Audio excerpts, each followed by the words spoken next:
بخاری کې یو حدیث دی بنی اسرائیل کې یو کس هغه ډېر رانه کو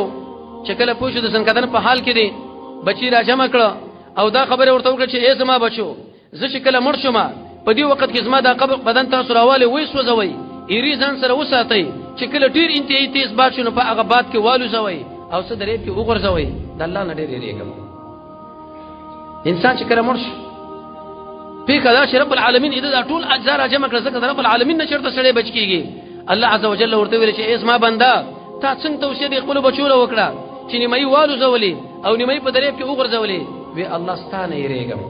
وی پم دې عقیده باندې چې زمانه یریږي ستا ټول ګناهونه ما معاف کړو زه جنت ته ور داخليږم الله رب العزت ډېر انتهایی مهربان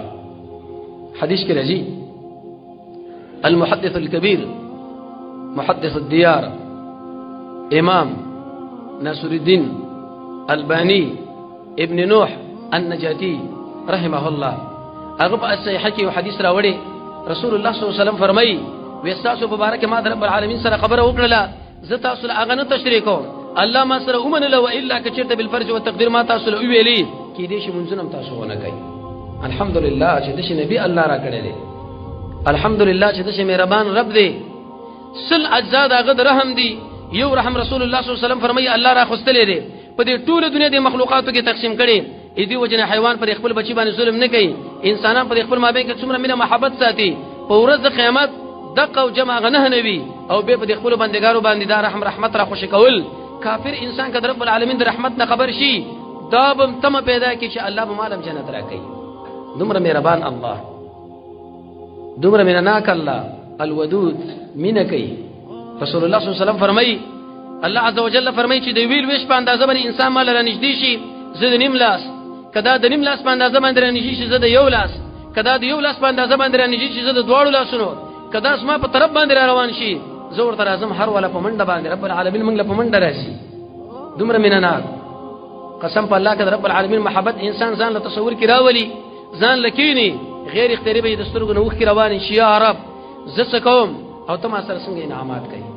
حدیث کې راځي یو زنانه وور بلو او په دې وخت کې به د ور د لمبه چې راتې شو دی برابر بچي په غي کې نیول او ورسته کې چې کله به قلار شو به وړاندې شو رسول الله صلی الله علیه وسلم خو راغله او ویل یا رسول الله الله عز وجل ډیر مهربان نه دی لکه څنګه چې د امور په خپل بچي مهربان دی ولنا ولی به موږ له سزا راکړي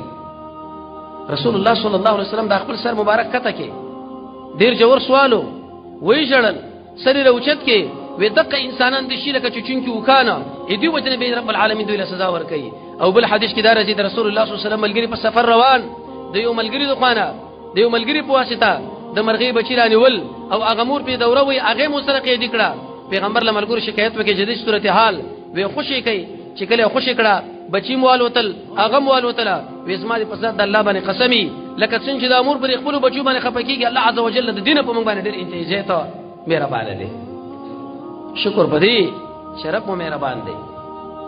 که انسانانو له خبره پاتې به ډېر مشکلات